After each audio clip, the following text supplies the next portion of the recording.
Supermarket Lady est une sculpture créée par Dwayne Hanson mesurant 70 sur 70 sur 166 cm grandeur nature. Elle fut terminée en 1969 pendant l'époque contemporaine, mais présentée au public au Ludwig Forum für Internationale Kunst seulement en 1970 à Aix-la-Chapelle. Cette œuvre est destinée aux consommateurs américains. Elle fait partie du mouvement hyper-réaliste. Dwayne Hanson est un sculpteur américain, né en 1925 aux États-Unis dans le Minnesota et mort en 1996. Il a fait des études artistiques, a obtenu plusieurs diplômes des Beaux-Arts entre 1946 et 1951.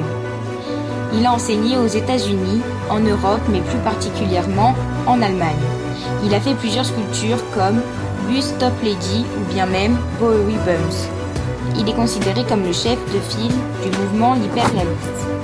À partir des années 1950, les États-Unis, tout comme l'Europe, connaissent un rapide développement économique. On le nomme les 30 Glorieuses. Ce développement économique entraîne des bouleversements dans la société. C'est une ère d'abondance et de prospérité, en particulier pour des classes moyennes.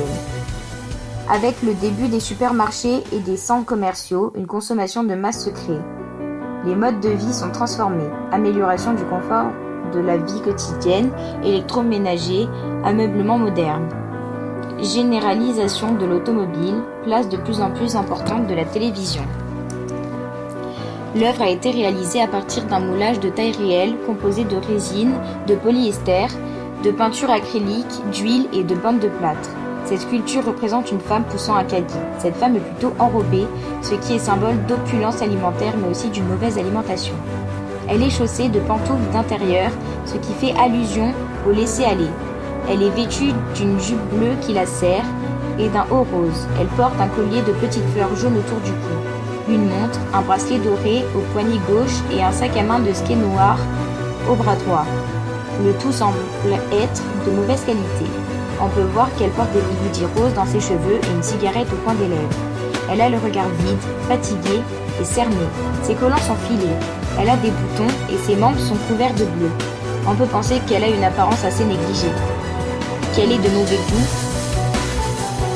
et âgée d'une quarantaine d'années et qu'elle fait partie d'une classe sociale plutôt modeste.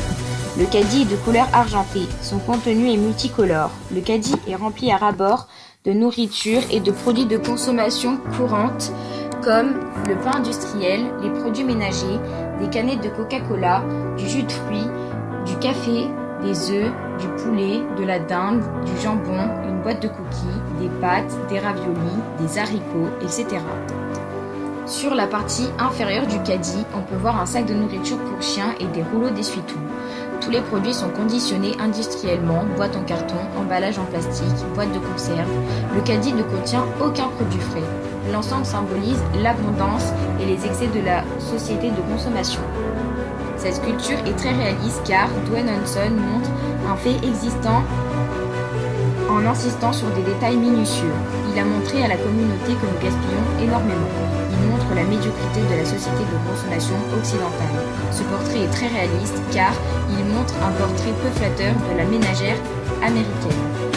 La ressemblance est parfois poussée tellement loin qu'elle produit sur le spectateur un effet de malaise. Un malaise surtout dû au fait que les œuvres hyper réalistes ne sont ni émouvantes ni touchantes, seulement faites. Le regard dans le vide du sujet exprime la solitude des personnes qui servent de modèle à l'artiste, des personnes invisibles de la rue qu'il a rendues visibles par